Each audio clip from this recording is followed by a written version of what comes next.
IPL 2025ஆம் ஆண்டுக்கான mega ஏலம் நடப்பாண்டு டிசம்பர் மாதம் நடைபெற இருக்கு. புதிய சீசன் நடைபெறுவதையொட்டி ஒவ்வொரு அணியும் குறிப்பிட்ட வீரர்களை தக்க வைத்துக் கொள்ளவோ இப்போ BCCI வழங்கியிருக்காங்க. எவ்வளவு வீரர்களை தக்க வைத்துக் கொள்ளலாம் என்பது குறித்து அணிகள்கிட்ட BCCI கருத்து கேட்டது. இதுல சில அணிகள் 5 பேரையும் சில அணிகள் 8 பேரை தக்க வைக்க அனுமதி வழங்கணும்னு வலியுறுத்தி வராங்க. இது தொடர்பாக இறுதி முடிவு விரைவில் வெளியாகும்னு எதிர்பார்க்கப்படுது. இந்த நிலையில IPL மெகா ஏலத்திற்கு முன்பு ஒவ்வொரு அணியும் எந்த வீரர்களை எவ்வளவு ஊதியத்துல தக்க வைத்துக் கொள்ளலாம் என்பது குறித்து தற்போது ஆலோசிச்சு வர்றாங்க. இதுல மும்பை இந்தியன்ஸ் அணியில தான் பெரிய பிரச்சனை ஏற்பட்டிருப்பதா தெரிய வருது. அதாவது கடந்த 2022ஆம் ஆண்டு மெகா ஏலத்திற்கு முன்பு வீரர்களை தக்க வைக்கும் போது அவங்களுக்கு எவ்வளவு ஊதியம் வழங்க வேண்டும் என்று BCCI ஒரு ஃபார்முலாவை வகுத்திருந்தாங்க.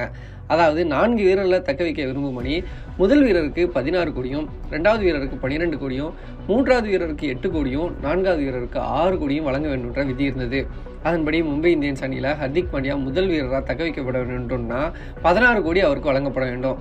இதுதான் தற்போது சிக்கலுக்கு வழிவகுத்திருக்கு. மும்பை இந்தியன்ஸ் அணியில பும்ரா, சூரியகுமார் யாதவ், ரோஹித் சர்மா, ஹர்திக் பாண்டியான்னு 4 தலை சிறந்த வீரர்கள் இருக்காங்க.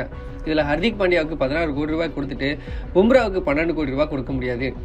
இவங்க 2 பேரும் 16-12 கோடி எடுத்தா ரோஹித் சர்மாவுக்கு 8 கோடி ரூபாய் தான் கொடுக்க வேண்டிய நிலை வரும். அது ரோஹித் சர்மாவோட புகழுக்கு களங்கம் விளைவிக்கும் வகையில் அமையும். ஏற்கனவே கேப்டன் பதவியை எதிர்பார்த்து சூரியகுமார், பும்ரா ஆகியோர் காத்திருக்கிற நிலையில அவங்களுக்கு 12 கோடி அல்லது 8 கோடி ரூபாய் வழங்கப்பட்டால் நிச்சயம் அவர்கள் மனதில் உள்ள காயம் ஏற்பட வாய்ப்பு இருக்கு. இதனால தங்களுக்கு போதிய சம்பளம் கிடைக்கலன்னு கூறி மும்பை இந்தியன்ஸ் அணியை விட்டு ஸ்டார்கள் வெளியேறதுக்கும் வாய்ப்பு இருக்கு.